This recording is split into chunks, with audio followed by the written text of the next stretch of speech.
ਭਾਰਤ ਦੇਸ਼ ਇੱਕ ਐਸੇ ਦੌਰ ਦੇ ਵਿੱਚੋਂ ਗੁਜ਼ਰ ਰਿਹਾ ਜਿੱਥੇ ਪੁਰਾਣੀਆਂ ਦੱਬੀਆਂ ਹੋਈਆਂ ਪੁਰਾਤਨ ਚੀਜ਼ਾਂ ਦੀ ਖੁਦਾਈ ਕਰ ਕਰਕੇ ਪੱਟ ਕੇ ਪਵਿੱਤਰਤਾ ਦਿਖਾਉਣ ਦੀ ਕੋਸ਼ਿਸ਼ ਹੈ।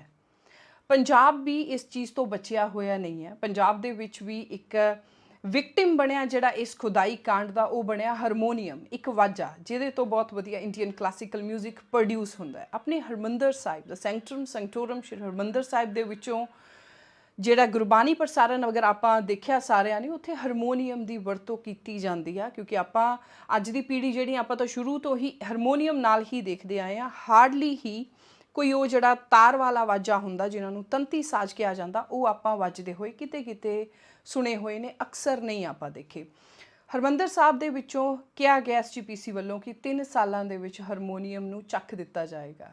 ਅੱਜ ਦੀ ਇਸ ਵੀਡੀਓ ਦੇ ਵਿੱਚ ਮੈਂ ਮਨਵੀਰ ਕੌਰ ਤੁਹਾਡੇ ਨਾਲ ਕੁਛ ਇਨਫੋਰਮੇਸ਼ਨ ਜਿਹੜੀ ਗੁਰਬਾਣੀ ਸ਼ਬਦ ਕੀਰਤਨ ਨੂੰ ਲੈ ਕੇ, ਹਾਰਮੋਨੀਅਮ ਨੂੰ ਲੈ ਕੇ ਔਰ ਆਪਣੀ ਗੁਰਬਾਣੀ ਦੇ ਵਿਚਲੇ ਰਾਗਾਂ ਨੂੰ ਲੈ ਕੇ ਐਸਜੀਪੀਸੀ ਦੇ ਇਸ ਐਲਾਨ ਦੇ ਸੰਦਰਭ ਦੇ ਵਿੱਚ ਮੈਂ ਤੁਹਾਡੇ ਸਾਹਮਣੇ ਪੇਸ਼ ਕਰਾਂਗੀ। ਆਪਾਂ ਸਭ ਤੋਂ ਪਹਿਲਾਂ ਸ਼ੁਰੂਆਤ ਕਰਦੇ ਹਾਂ ਕਿ harmonium, why it is such a big deal now। Harmonium 1903-4 ਜਾਂ 1900 ਜਦੋਂ ਸ਼ੁਰੂ ਹੋਇਆ, ਸ਼ੁਰੂ ਵਾਲੇ ਦਹਾਕੇ ਤੋਂ ਹੀ ਆਪਣੀ ਗੁਰਬਾਣੀ ਦੇ ਵਿੱਚ ਵਰਤਿਆ ਜਾਂਦਾ ਹੈ ਰਾਗੀ ਜਥਿਆਂ ਵੱਲੋਂ। ਇਹਦੇ ਵਿੱਚ ਕਿਹਾ ਜਾ ਰਿਹਾ ਕਿ ਬ੍ਰਿਟਿਸ਼ਰਸ ਦੀ ਦੇਣ ਆ, ਗੋਰਿਆਂ ਨੇ ਸਾਨੂੰ ਇਹ ਚੀਜ਼ ਜਿਹੜੀ ਆ ਦਿੱਤੀ ਆ।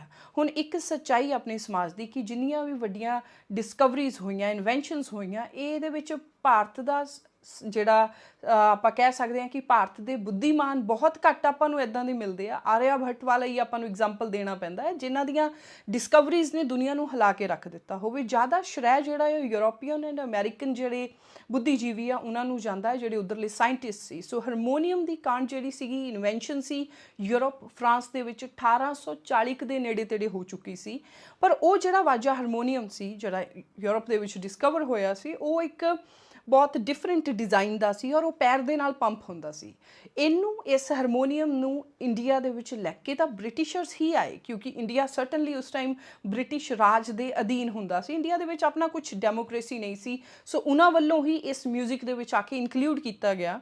ਪਰ ਆਪਣੇ ਇੱਕ ਉਸਤਾਦ ਹੋਏ ਨੇ ਜਿਨ੍ਹਾਂ ਦਾ ਨਾਮ ਗੋਸ਼, ਕਲਕੱਤਾ ਤੋਂ ਹੈਗੇ ਨੇ ਉਹ, ਮੈਂ ਉਹਨਾਂ ਦਾ ਨਾਮ ਭੁੱਲ ਰਹੀ ਹਾਂ। ਗੋਸ਼ ਨਾਮ ਤੋਂ ਇੱਕ ਉਸਤਾਦ ਸੀਗੇ ਇੰਡੀਅਨ ਕਲਾਸੀਕਲ ਮਿਊਜ਼ਿਕ ਦੇ, ਉਹਨਾਂ ਵੱਲੋਂ ਹੀ ਇਸ ਹਾਰਮੋਨੀਅਮ ਦੇ ਡਿਜ਼ਾਈਨ ਦੇ ਵਿੱਚ ਕਾਫੀ ਵੱਡੀਆਂ ਚੇਂਜਸ ਕੀਤੀਆਂ ਗਈਆਂ। ਉਹਨਾਂ ਨੇ ਇਸ ਹਾਰਮੋਨੀਅਮ ਨੂੰ ਪਹਿਲਾਂ ਉਹ ਪੈਰ ਦੇ ਨਾਲ ਪੰਪ ਹੁੰਦਾ ਸੀ, ਬਾਅਦ ਵਿੱਚ ਉਹਨੂੰ ਹੱਥ ਨਾਲ ਪੰਪ ਕਰਨ ਵਾਲਾ ਬਣਾ ਦਿੱਤਾ। ਪਲੱਸ ਇਹਦੇ ਵਿੱਚ ਕਈ ਨੋਟਸ ਇੱਦਾਂ ਦੀਆਂ ਪਾਈਆਂ ਜਿਹਦੇ ਨਾਲ ਇੰਡੀਅਨ ਕਲਾਸੀਕਲ ਮਿਊਜ਼ਿਕ ਦੀਆਂ ਤਰਜ਼ਾਂ ਨੂੰ ਪੈਦਾ ਕਰਨਾ ਆਸਾਨ ਹੋ ਜਾਵੇ। ਹੁਣ ਹਾਰਮੋਨੀਅਮ ਆਪਣੇ ਮਿਊਜ਼ਿਕ ਦੇ ਵਿੱਚ ਇੱਕ ਇੱਦਾਂ ਦਾ ਅਟੁੱਟ ਅੰਗ ਹੈ ਹਾਰਮੋਨੀਅਮ ਕਿ ਆਪਾਂ ਨੂੰ ਇਸ ਚੀਜ਼ ਦਾ ਅਹਿਸਾਸ ਨਹੀਂ ਹੁੰਦਾ ਕਿ ਇਹ ਫੋਰਨ ਦੀ ਡਿਸਕਵਰੀ ਹੈ। ਇਸ ਤਰ੍ਹਾਂ ਤਾਂ ਆਪਣੇ ਕੋਲ ਬਹੁਤ ਚੀਜ਼ਾਂ ਨੇ, ਜਿਵੇਂ ਲਾਈਟ ਹੋ ਗਈ, ਥੋਮਸ ਐਡੀਸਨ ਸਾਹਿਬ ਨੇ, ਸਾਰੀ ਇੱਕ ਆਪਾਂ ਇਹਦਾ ਸ਼੍ਰੈ ਜਿਹੜਾ ਡਿਸਕਵਰੀਜ਼ ਦਾ ਉਹ ਫੋਰਨਰਸ ਨੂੰ ਹੀ ਜਾਂਦਾ ਹੈ। ਬਟ ਹੁਣ ਜਿਹੜੀ ਡਿਬੇਟ ਸਾਰੀ ਸ਼ੁਰੂ ਹੋਈ ਹੈ ਉਹ ਇਹ ਹੋਈ ਹੈ ਦੋ ਚੀਜ਼ਾਂ ਤੇ, ਇੱਕ ਪਾਸੇ ਹਾਰਮੋਨੀਅਮ ਔਰ ਦੂਸਰੇ ਪਾਸੇ ਤੰਤੀ ਸਾਜ਼। ਆਪਾਂ ਹਾਰਮੋਨੀਅਮ ਦਾ ਇਤਿਹਾਸ ਪੜ੍ਹ ਚੁੱਕੇ, ਆਪਾਂ ਹਾਰਮੋਨੀਅਮ ਬਾਰੇ ਗੱਲ ਕਰ ਚੁੱਕੇ ਹਾਂ। ਦੂਸਰੇ ਪਾਸੇ ਤੰਤੀ ਸਾਜ਼। ਹਾਰਮੋਨੀਅਮ ਇੱਕ ਕੀ ਦੇ ਨਾਲ ਚੱਲਣ ਵਾਲਾ ਇੰਸਟਰੂਮੈਂਟ ਹੈ ਔਰ ਤੰਤੀ ਸਾਜ਼ ਕੌਣ ਨੇ? ਜਿਹੜੇ ਆਪਣੇ ਰਿਵਾਇਤੀ ਨੇ। ਆਪਾਂ ਭਾਈ ਮਰਦਾਨਾ ਜੀ ਬਾਰੇ ਦੇਖੀਆਂ ਕੁਛ, ਉਹਨਾਂ ਦੀਆਂ ਤਸਵੀਰਾਂ ਹਮੇਸ਼ਾ ਉਹਨਾਂ ਦੇ ਪੋਸਟਰ ਦਿਖਦੇ ਨੇ, ਜਿਹੜੀਆਂ ਉਹਨਾਂ ਦੀਆਂ ਕਲਾਕ੍ਰਿਤੀਜ਼ ਵੀ ਜਿਹੜੀਆਂ ਫੋਰਮ ਦੇ ਵਿੱਚ ਬਣੀਆਂ ਹੋਈਆਂ ਨੇ, ਤਾਂ ਉਹਦੇ ਵਿੱਚ ਇੱਕ ਰਬਾਬ ਲੈ ਕੇ ਭਾਈ ਮਰਦਾਨਾ ਜੀ ਗਾਉਣ ਦਾ ਆਲਮੋਸਟ ਆਪਾਂ ਹਰ ਕੋਈ ਜਾਣਦੇ ਹਾਂ। ਸੋ ਉਹ ਰਬਾਬ ਇੱਕ ਤੰਤੀ ਸਾਜ਼ ਆ, ਜਿਹੜੇ ਸਟ੍ਰਿੰਗ ਇੰਸਟਰੂਮੈਂਟ ਹੈ, ਆਪਣੇ ਰਿਵਾਇਤੀ ਹੈ ਔਰ ਆਪਣੇ ਗੁਰੂ ਸਾਹਿਬਾਨਾਂ ਵੱਲੋਂ ਹੀ ਇਹ ਰਿਵਾਜ਼ ਜਿਹੜਾ ਗੁਰਕੀਰਤਨ ਦਾ ਸ਼ੁਰੂ ਕੀਤਾ ਗਿਆ ਸੀ। ਤਾਂ ਉਹਦੇ ਵਿੱਚ ਤੰਤੀ ਸਾਜ਼ ਜਿਹੜੇ ਸਟ੍ਰਿੰਗ ਦੇ ਨਾਲ ਚੱਲਣ ਵਾਲੇ ਇੰਸਟਰੂਮੈਂਟ ਆ ਉਹ ਯੂਜ਼ ਹੁੰਦੇ ਆ, ਜਿਵੇਂ ਕਿ ਰਬਾਬ, ਸਰਦਾ, ਦਿਲਰੂਬਾ। ਇੱਦਾਂ ਦੇ ਇੰਸਟਰੂਮੈਂਟ ਜਿਹੜੇ ਆ ਇਹ ਆਪਣੇ ਰਿਵਾਇਤੀ ਸ਼ਬਦ ਕੀਰਤਨ ਦੇ ਵਿੱਚ ਵਰਤੇ ਜਾਣ ਵਾਲੇ ਇੰਸਟਰੂਮੈਂਟ ਸੀ। ਅੱਜ ਐਸਜੀਪੀਸੀ ਦੀ ਇਹ ਜਿਹੜਾ ਉਹਨਾਂ ਦਾ ਇਹ ਐਲਾਨ ਕੁਝ ਦਿਨ ਪਹਿਲਾਂ ਹੋਇਆ ਕਿ ਆਉਣ ਵਾਲੇ 3 ਸਾਲਾਂ ਦੇ ਵਿੱਚੋਂ ਹਾਰਮੋਨੀਅਮ ਨੂੰ ਇੱਥੋਂ ਖਤਮ ਕਰਕੇ ਸਟ੍ਰਿੰਗ ਇੰਸਟਰੂਮੈਂਟਸ ਤੇ ਗੁਰਬਾਣੀ ਜਿਹੜੀ ਆ ਉਹ ਗੁਰਬਾਣੀ ਸੰਗੀਤ ਜਿਹੜਾ ਗੁਰਮਤ ਸੰਗੀਤ ਆ ਉਹਦਾ ਗਾਇਨ ਹੋਏਗਾ। ਇੱਕ ਬਹੁਤ ਵਧੀਆ ਉਪਰਾਲਾ ਵੀ ਹੈ। ਪਰ ਇਹਦੇ ਵਿੱਚ ਜਿਹੜੇ ਐਸਜੀਪੀਸੀ ਦੇ ਬਿਆਨਾਂ 'ਚੋਂ ਜੋ ਨਜ਼ਰ ਆਇਆ ਹੈ ਕਿ ਉਹਨਾਂ ਨੇ ਬ੍ਰਿਟਿਸ਼ ਦੀ ਰੈਫਰੈਂਸ ਦਿੱਤੀ ਹੈ। ਬ੍ਰਿਟਿਸ਼ ਦੀ ਰੈਫਰੈਂਸ ਨਾ ਦੇ ਕੇ ਰਾਦਰ ਇਹ ਜਿਹੜਾ ਪੂਰਾ ਕਨਸੈਪਟ ਆ ਇਹਨੂੰ ਆਪਣੇ ਰਿਵਾਇਤੀ ਜਿਹੜੇ ਢੰਗ ਸੀਗੇ ਜਿਹੜੇ ਗੁਰੂ ਸਾਹਿਬਾਨਾਂ ਦੀ ਦੇਣ ਨੇ, ਉਹਨਾਂ ਦੇ ਵਿੱਚੋਂ ਹੀ ਇਹਦਾ ਜਿਹੜਾ ਹਵਾਲਾ ਤਰਕ ਦੇਣਾ ਚਾਹੀਦਾ ਸੀਗਾ। ਇਹ ਜਿਹੜੀ ਇਸ ਟਾਈਮ ਤੇ ਬਹਿਸ ਸ਼ੁਰੂ ਹੋਈ ਹੈ, ਇਹ ਦੋ ਚੀਜ਼ਾਂ ਦੇ ਵਿਚਕਾਰ ਹੈ। ਇੱਕ ਪਾਸੇ ਹਾਰਮੋਨੀਅਮ ਔਰ ਦੂਸਰੇ ਪਾਸੇ ਤੰਤੀ ਸਾਜ਼। ਤੰਤੀ ਸਾਜ਼ ਉਹ ਹੁੰਦੇ ਨੇ ਜਿਹੜੇ ਸਟ੍ਰਿੰਗ ਇੰਸਟਰੂਮੈਂਟ ਜਾਂ ਜਿਹੜੇ ਆਪਣੇ ਰਿਵਾਇਤੀ ਪੁਰਾਤਨ ਜਿਹੜੇ ਆਪਣੇ ਗੁਰੂ ਸਾਹਿਬਾਨਾਂ ਦੇ ਸਮੇਂ ਤੋਂ ਵਰਤੇ ਜਾਣ ਵਾਲੇ ਜਿਹੜੇ ਸਾਜ਼ ਸੀਗੇ, ਉਹਨਾਂ ਦਾ ਨਾਮ ਹੈ ਜਿਵੇਂ ਕਿ ਰਬਾਬ ਹੋ ਗਈ, ਜਿਵੇਂ ਕਿ ਦਿਲਰੂਬਾ ਹੋ ਗਿਆ, ਜਿਵੇਂ ਕਿ ਸਰੰਦਾ ਹੋ ਗਏ। ਇਹ ਜਿਹੜੇ ਇੰਸਟਰੂਮੈਂਟ ਹੈ, ਤਸਵੀਰਾਂ ਤੁਸੀਂ ਦੇਖ ਸਕਦੇ ਹੋ ਕਿ ਇਹ ਇੰਸਟਰੂਮੈਂਟ ਆ ਸਟ੍ਰਿੰਗ ਇੰਸਟਰੂਮੈਂਟਸ, ਜਿਨ੍ਹਾਂ ਨੂੰ ਪੰਜਾਬੀ 'ਚ ਤੰਤੀ ਸਾਜ਼ ਕਹਿ ਕੇ ਹੁਣ ਐਫਰਟਸ ਆ SGPC ਦੀਆਂ ਕਿ ਇਹਨਾਂ ਤੋਂ ਜਿਹੜਾ ਗੁਰਮਤ ਸੰਗੀਤ ਆ ਉਹ ਗਾਇਨ ਕੀਤਾ ਜਾਵੇ ਔਰ ਇਹਨੂੰ ਹੀ ਪ੍ਰਮੋਟ ਕੀਤਾ ਜਾਵੇ। ਹਾਰਮੋਨੀਅਮ ਇੱਕ ਕੀ ਇੰਸਟਰੂਮੈਂਟ ਆ, ਉਹਦੀਆਂ ਕੀਜ਼ ਆ ਜਿਹਦੇ ਚੋਂ ਤਰਜਾਂ ਨਿਕਲਦੀਆਂ ਨੇ। ਉੱਥੇ ਮੈਂ ਤੁਹਾਨੂੰ ਐਕਸਟਰਾ ਫੈਕਟ ਜਿਹੜਾ ਇੱਕ ਦੱਸਣਾ ਚਾਹੁੰਦੀ ਹਾਂ ਕਿ ਜੇਕਰ ਆਪਾਂ ਇੰਡੀਅਨ ਕਲਾਸੀਕਲ ਮਿਊਜ਼ਿਕ ਨੂੰ ਦੇਖੀਏ ਤਾਂ ਉਹਨਾਂ ਦੇ ਸਕਾਲਰਸ ਦਾ ਕਹਿਣਾ ਇਹ ਹੈ ਕਿ ਇੱਥੇ ਬਹੁਤ ਤਰਜਾਂ ਇੱਦਾਂ ਦੀਆਂ ਹੈਗੀਆਂ ਨੇ ਜਿਹੜੀਆਂ ਜਾਇਜ਼ ਤੌਰ 'ਤੇ ਹਾਰਮੋਨੀਅਮ ਨਹੀਂ ਪੈਦਾ ਕਰ ਸਕਦਾ। ਮਤਲਬ ਕਿ ਇੰਡੀਅਨ ਕਲਾਸੀਕਲ ਮਿਊਜ਼ਿਕ ਗਾਉਣ ਦੇ ਲਈ ਹਾਰਮੋਨੀਅਮ ਇੱਕ ਸਹੀ ਇੰਸਟਰੂਮੈਂਟ ਨਹੀਂ ਆ। ਉਹਦੀ ਜਗ੍ਹਾ 'ਤੇ ਜਿਹੜੇ ਤੰਤੀ ਸਾਜ਼ ਨੇ ਉਹੀ ਇੱਕ ਵਧੀਆ ਇੰਸਟਰੂਮੈਂਟ ਹੈ ਜਿਹਦੇ 'ਤੇ ਹਰ ਤਰਜ ਨੂੰ ਗਾਇਆ ਜਾ ਸਕਦਾ ਹੈ, ਜਿਹੜੀ ਹਰ ਤਰਜ ਉਹਦੇ 'ਚੋਂ ਨੋਟਸ ਜਿਹੜੀਆਂ ਪ੍ਰੋਡਿਊਸ ਹੁੰਦੀਆਂ ਨੇ। ਪਰ ਉਹਨਾਂ ਦਾ ਨਾਲ ਇਹ ਵੀ ਕਹਿਣਾ ਸੀ ਕਿ ਹਾਰਮੋਨੀਅਮ ਇੰਨਾ ਵੀ ਮਾੜਾ ਨਹੀਂ ਹੈ। ਹਾਰਮੋਨੀਅਮ ਆਪਣੇ ਸਿਸਟਮ ਦੇ ਵਿੱਚ, ਮਿਊਜ਼ਿਕ ਸਿਸਟਮ ਦੇ ਵਿੱਚ ਔਰ ਗੁਰਮਤ ਸੰਗੀਤ ਦੇ ਵਿੱਚ ਕਿਵੇਂ ਆਇਆ, ਇਹਦੇ ਲਈ ਆਪਾਂ ਨੂੰ ਗੁਰਬਾਣੀ ਕੀਰਤਨ ਦਾ ਇੱਕ ਤਰ੍ਹਾਂ ਦੇ ਨਾਲ ਆਪਣੇ ਗੁਰਦੁਆਰਿਆਂ 'ਚ ਕਿਵੇਂ ਹੁੰਦਾ ਸੀ ਉਹਦਾ ਥੋੜ੍ਹਾ ਜਿਹਾ ਇਤਿਹਾਸ ਆਪਾਂ ਨੂੰ ਜਾਣਨਾ ਜ਼ਰੂਰੀ ਹੈ।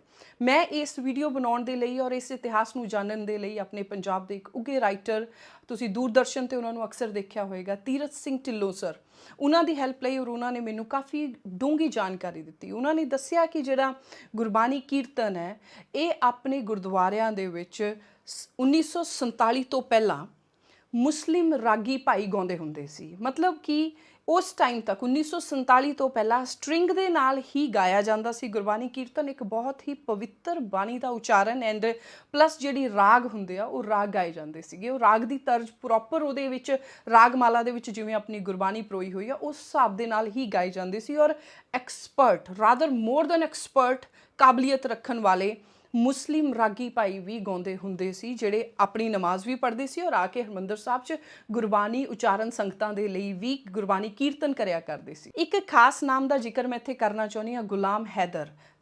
ਰਾਗੀ ਭਾਈ ਗੁਲਾਮ ਹੈਦਰ ਜੋ ਇੱਕ ਮੁਸਲਿਮ ਸੀ ਔਰ ਇੱਕ ਬਹੁਤ ਆਲਾ ਦਰਜੇ ਦੇ ਦੀ ਬੈਸਟ ਸੋ ਫਾਰ ਇੱਕ ਰਾਗੀ ਹੋਏ ਨੇ ਜਿਹੜੇ ਤੰਤੀ ਸਾਜ਼ਾਂ ਦੇ ਉੱਤੇ ਗੁਰਬਾਣੀ ਗੁਰੂ ਕੀਰਤਨ ਕਰਦੇ ਸੀ ਹਰਿਮੰਦਰ ਸਾਹਿਬ ਦੇ ਵਿੱਚ। ਉਹਨਾਂ ਦਾ ਬੇਟਾ ਅੱਗੇ ਗੁਲਾਮ ਮੁਹੰਮਦ, ਇੱਕ ਬਹੁਤ ਮਸ਼ਹੂਰ ਫਿਲਮ ਡਾਇਰੈਕਟਰ, ਮਿਊਜ਼ਿਕ ਡਾਇਰੈਕਟਰ, ਆਪਣੇ ਇੰਡੀਆ ਔਰ ਪਾਕਿਸਤਾਨ ਦੋਨਾਂ ਦੇਸ਼ਾਂ ਦੇ ਵਿੱਚ ਉਹਨਾਂ ਨੇ ਕੰਮ ਕੀਤਾ। ਉਹਨਾਂ ਦਾ ਨਾਮ ਤੁਸੀਂ ਸਰਚ ਕਰ ਸਕਦੇ ਹੋ। ਸੋ ਉਹ ਮੁਸਲਿਮ ਰਾਗੀ ਭਾਈ ਵੀ ਇੱਥੇ ਹਰਿਮੰਦਰ ਸਾਹਿਬ ਦੇ ਵਿੱਚ ਇੱਕ ਬਹੁਤ ਵੱਡੇ ਦਰਜੇ 'ਤੇ ਉਹਨਾਂ ਨੂੰ ਮਾਣ ਸਨਮਾਨ ਸੀ ਔਰ ਉਹਨਾਂ ਦੀ ਗੁਰਬਾਣੀ ਤੇ ਕੀਰਤਨ ਕਰਨ ਦੇ ਢੰਗ ਦੀ ਕੋਈ ਰੀਸ ਨਹੀਂ ਸੀ।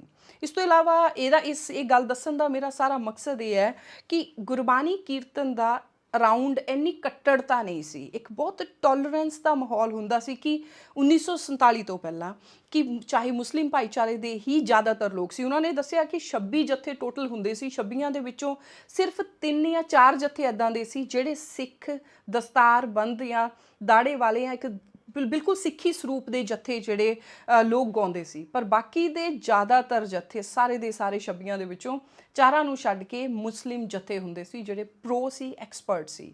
ਇੰਨੀ ਕੱਟੜਤਾ ਨਹੀਂ ਸੀ।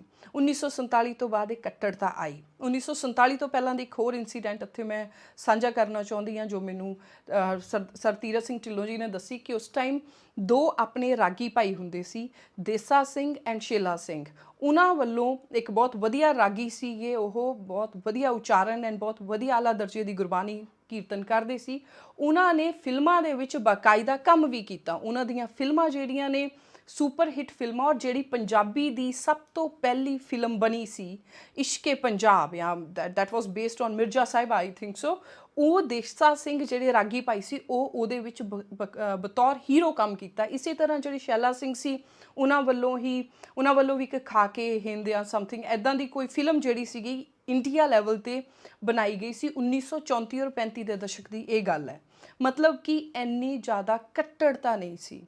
ਇਹ ਦੇਖਿਆ ਜਾਂਦਾ ਸੀ ਕਿ ਗੁਰਬਾਣੀ ਦਾ ਉਚਾਰਨ, ਗੁਰਬਾਣੀ ਕੀਰਤਨ, ਗੁਰਮਤ ਸੰਗੀਤ ਕੌਣ ਕਿਸ ਢੰਗ ਨਾਲ ਪਰਫਾਰਮ ਕਰਦਾ, ਨਾ ਕਿ ਲੁਕਸ ਐਂਡ ਹੋਰ ਚੀਜ਼ਾਂ ਨੂੰ। ਤੰਤੀ ਸਾਜ਼ ਉਸ 1947 ਔਰ ਉਸ ਤੋਂ ਪਹਿਲਾਂ ਸਮੇਂ ਤੱਕ ਇੱਕ ਬਹੁਤ ਇੰਪੋਰਟੈਂਟ ਹਿੱਸਾ ਸੀ ਗੁਰਮਤ ਸੰਗੀਤ ਦਾ। 1947 ਤੋਂ ਬਾਅਦ ਹਾਲਾਤ ਬਦਲੇ, ਜਿਹੜੇ ਐਕਸਪਰਟ ਰਾਗੀ ਸੀ, ਜਿਹੜੇ ਮੁਸਲਿਮ ਸੀ ਮੈਜੋਰਿਟੀ, ਉਹ ਪਾਕਿਸਤਾਨ ਰਹਿ ਗਿਆ, ਔਰ ਜਿਹੜੇ ਇੰਡੀਆ 'ਚ ਵੀ ਰਹੇ ਉਹ ਅਕਾਲ ਚਲਾਣਾ ਕਰ ਗਏ, ਆਪਣੀਆਂ ਉਮਰਾਂ ਭੋਗ ਕੇ। ਔਰ ਉਸ ਤੋਂ ਬਾਅਦ ਇੱਕ ਪ੍ਰੋਪਾਗੈਂਡਾ ਵੀ ਪੈਰਲਰ ਚੱਲਿਆ ਗੁਰਬਾਣੀ ਕੀਰਤਨ ਨੂੰ ਲੈ ਕੇ ਕਿ ਮੁਸਲਿਮਸ ਦੇ ਅਗੇਂਸਟ, ਕਿਉਂਕਿ ਪੰਜਾਬ ਨੇ ਬਹੁਤ ਤਸ਼ੱਦਦ ਸਹਿ, ਔਰ ਪੰਜਾਬ ਦਾ ਮਾਹੌਲ ਉਸ ਟਾਈਮ ਦਾ ਸਰਟਨਲੀ ਇੱਕ ਇੱਦਾਂ ਦਾ ਸੀਗਾ ਜਿੱਥੇ ਐਂਟੀ ਮੁਸਲਿਮ ਪ੍ਰੋਪਾਗੈਂਡਾ ਹੋਣਾ ਬਹੁਤ ਸੰਭਾਵਿਤ ਆ, ਬਹੁਤ ਈਜ਼ੀਲੀ ਆਪਾਂ ਇਸ ਚੀਜ਼ ਨੂੰ ਇਮੇਜਿਨ ਕਰ ਸਕਦੇ ਹਾਂ।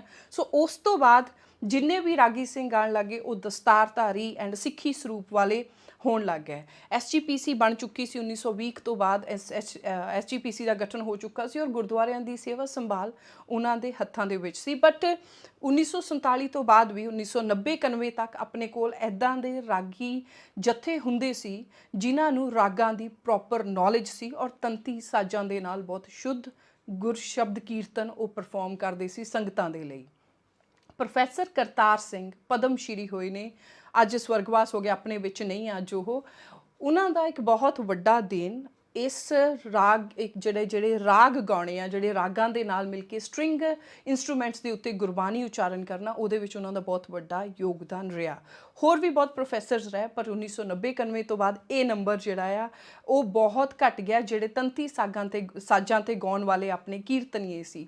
ਹੁਣ ਆਪਣੇ ਕੀਰਤਨੀਏ ਜਿੰਨੇ ਵੀ ਆ, ਮੈਜੋਰਿਟੀ ਆਫ ਦੈਮ, ਆ ਹਿਊਜ ਮੈਜੋਰਿਟੀ ਸਿੰਪਲ ਔਰ ਸਿੰਪਲ ਹਾਰਮੋਨੀਅਮ 'ਤੇ ਹੀ ਸਿੱਖਦੇ ਨੇ, ਉਹਨਾਂ ਨੂੰ ਹਾਰਮੋਨੀਅਮ 'ਤੇ ਸਿਖਾਇਆ ਜਾਂਦਾ, ਔਰ ਹਾਰਮੋਨੀਅਮ 'ਤੇ ਹੀ ਆਪਣਾ ਜਿਹੜਾ ਗੁਰੂ ਕੀਰਤਨ ਆ ਉਹ ਸੰਗਤਾਂ ਦੇ ਲਈ ਕਰਦੇ ਨੇ। ਤੰਤੀ ਸਾਜ਼ਾਂ, ਰਬਾਬ, ਦਿਲਰੂਬਾ ਐਂਡ ਸਰੰਦਾ ਵਰਗੇ ਇੰਸਟਰੂਮੈਂਟਸ ਦੇ ਨਾਲ, ਜਿਹੜੇ ਹੋਰ ਸਟ੍ਰਿੰਗ ਇੰਸਟਰੂਮੈਂਟਸ ਆ, ਇਹਨਾਂ ਦੇ ਨਾਲ ਕੀਰਤਨ ਕਰਨਾ ਔਰ ਹਾਰਮੋਨੀਅਮ ਦੇ ਕੀਰਤਨ ਕਰਨ ਦੇ ਵਿੱਚ ਇੱਕ ਡਿਫਰੈਂਸ ਜੋ ਦੱਸਿਆ ਜਾ ਰਿਹਾ, ਉਹ ਦੱਸਿਆ ਜਾ ਰਿਹਾ ਕਿ ਜਿਹੜੇ ਰਾਗ ਆ ਉਹ ਸਹੀ ਢੰਗ ਦੇ ਨਾਲ ਨਹੀਂ ਸ਼ਬਦ ਕੀਰਤਨ ਦੇ ਵਿੱਚ ਵਰਤੇ ਜਾ ਰਹੇ। ਹਾਰਮੋਨੀਅਮ ਦੇ ਨਾਲ ਜਿਹੜੇ ਰਾਗਾਂ ਦੀ ਵਰਤੋਂ ਆ ਉਹਦੇ ਵਿੱਚ ਕਿਤੇ ਨਾ ਕਿਤੇ ਸ਼ੁੱਧਤਾ ਨਹੀਂ ਰਹੀ, ਔਰ ਉਹ ਸਹੀ ਮਾਇਨਿਆਂ ਦੇ ਵਿੱਚ ਢੰਗ ਦੇ ਨਾਲ ਸੰਗਤ ਤੱਕ ਪਹੁੰਚ ਨਹੀਂ ਰਹੇ। ਹੁਣ ਆਪਾਂ ਗੱਲ ਕਰਦੇ ਹਾਂ ਰਾਗ ਕੀ ਹੁੰਦੇ ਨੇ।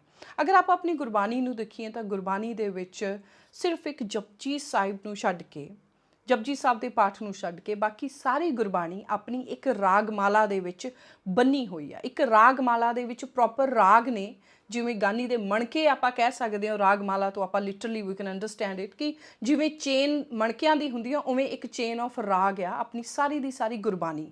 ਮਤਲਬ ਕਿ ਆਪਣੇ ਗੁਰੂ ਸਾਹਿਬਾਨਾਂ ਨੇ ਆਪਣੀ ਗੁਰਬਾਣੀ ਨੂੰ ਇੱਕ ਮੈਲੋਡੀ ਦੇ ਵਿੱਚ ਬੰਨਣ ਦੇ ਲਈ, ਜਿਵੇਂ ਇੱਕ ਗਾਣਾ ਮੈਲੋਡੀ ਦੇ ਵਿੱਚ ਬੰਨਿਆ ਜਾਂਦਾ, ਖੈਰ ਗਾਣੇ ਦਾ ਕੰਪੈਰੀਜ਼ਨ ਇੱਥੇ ਨਹੀਂ ਕੀਤਾ ਜਾ ਸਕਦਾ, ਇੱਕ ਮੈਲੋਡੀ ਦੇ ਵਿੱਚ ਸਾਰੀ ਗੁਰਬਾਣੀ ਨੂੰ ਬੰਨਣ ਦੇ ਲਈ ਰਾਗ ਅਲੱਗ-ਅਲੱਗ ਉਚਾਰੇ ਆ, ਉਹਨਾਂ ਦੇ ਵਿੱਚ ਆਪਣੀ ਗੁਰਬਾਣੀ ਸਿਰਜੀ ਆ। ਗੁਰੂ ਨਾਨਕ ਤੇ ਭਾਈ ਮਰਦਾਨਾ ਜੀ ਦੇ ਸਮੇਂ ਤੋਂ ਹੀ ਸੰਗਤਾਂ ਨੂੰ ਬਾਣੀ ਜਿਹੜੀ ਆ ਉਹ ਰਾਗਾਂ ਦੇ ਰੂਪ ਦੇ ਵਿੱਚ ਸਰਵ ਕੀਤੀ ਜਾਂਦੀ ਸੀ ਉਹਨਾਂ ਦੇ ਕੰਨਾਂ ਨੂੰ, ਤਾਂ ਕਿ ਉਹਨਾਂ ਦੀਆਂ ਫੀਲਿੰਗ, ਜਿਹੜੇ ਰਾਗ ਆ ਉਹ ਇੱਕ ਫੀਲਿੰਗ ਨੂੰ ਕਮਿਊਨੀਕੇਟ ਕਰਦੇ ਨੇ ਥਰੂ ਦ ਮਿਊਜ਼ਿਕ, ਜਿਹੜੀ ਮੈਲੋਡੀ ਜਨਰੇਟ ਹੁੰਦੀ ਹੈ। ਆਪਣੀ ਗੁਰਬਾਣੀ ਦੇ ਵਿੱਚ, ਆਪਣੇ ਗੁਰੂ ਗ੍ਰੰਥ ਸਾਹਿਬ ਜੀ ਦੇ ਵਿੱਚ 31 ਰਾਗਾਂ ਦੇ ਚੈਪਟਰ ਆ, ਮਤਲਬ ਕਿ ਆਪਣੀ ਗੁਰਬਾਣੀ ਨੂੰ 31 ਤੋਂ ਵੀ ਵੱਧ ਰਾਗਾਂ ਦੇ ਵਿੱਚ ਬੰਨਿਆ ਹੋਇਆ ਸਾਡੇ ਗੁਰੂ ਸਾਹਿਬਾਨਾਂ ਨੇ। ਆਪਣੀ ਗੁਰਬਾਣੀ ਦੇ ਰਾਗ ਨੇ ਜਿਵੇਂ ਰਾਗ ਤਨਾਸਰੀ, ਰਾਗ ਸੋਰਠ, ਰਾਗ ਆਸਾ, ਗੌੜੀ ਦੀਪ ਕੀ, ਰਾਗ ਮਾਝ, ਰਾਗ ਤਨਾਸਰੀ। ਇੱਦਾਂ ਦੇ ਜਿਹੜੇ ਰਾਗ ਨੇ ਇਹ ਅਕੋਰਡਿੰਗ ਟੂ ਸਮਾਂ, ਦਿਨ ਦਾ ਸਮਾਂ ਕਿਹੜਾ ਆ, ਕਿਹੜਾ ਟਾਈਮ ਆ, ਸਵੇਰ ਦਾ, ਦੁਪਹਿਰ ਦਾ, ਸ਼ਾਮ ਦਾ, ਅੰਮ੍ਰਿਤ ਵੇਲਾ, ਉਸ ਹਿਸਾਬ ਦੇ ਨਾਲ, ਔਰ ਅਕੋਰਡਿੰਗ ਟੂ ਸੀਜ਼ਨਸ ਵੀ ਆਪਣੇ ਹਰਿਮੰਦਰ ਸਾਹਿਬ ਦੇ ਵਿੱਚ ਵੀ ਇਹ ਰਾਗ ਜਿਹੜੇ ਆ ਉਸੇ ਤਰ੍ਹਾਂ ਹੀ ਚੱਲਦੇ ਆ, according to day, time cycle and season ਦੇ ਅਕੋਰਡਿੰਗਲੀ। ਗੁਰਬਾਣੀ ਦੇ ਵਿੱਚ ਮੌਜੂਦ ਹਰ ਇੱਕ ਰਾਗ ਸੰਗਤਾਂ ਦੇ ਨਾਲ ਇੱਕ ਫੀਲਿੰਗ ਨੂੰ ਕਮਿਊਨੀਕੇਟ ਕਰਦਾ ਹੈ ਥਰੂ ਮਿਊਜ਼ਿਕ। ਆਪਣੀ ਗੁਰਬਾਣੀ ਦੇ ਰਾਗ ਨੇ ਆਪਾਂ ਸੁਣੇ ਆ, ਰਾਗ ਆਸਾ, ਉਹ ਇੱਕ ਰਾਗ ਹੈ। ਪੂਰੀ ਆਸਾ ਜਿਹੜੀ ਆ, ਜਿਹੜੀ ਹੋਪ ਦੇਣ ਵਾਲੀ ਗੁਰਬਾਣੀ ਆ, ਆਸਾ ਜਿਹੜੀ ਆ ਉਹਦਾ ਜਿਹੜਾ ਮਿਊਜ਼ਿਕ ਆ ਨੇ, ਉਹਦੀ ਪੂਰੀ ਮੈਲੋਡੀ ਆ ਉਹ ਇਸੇ ਤਰਜ ਦੇ ਉੱਤੇ ਆ।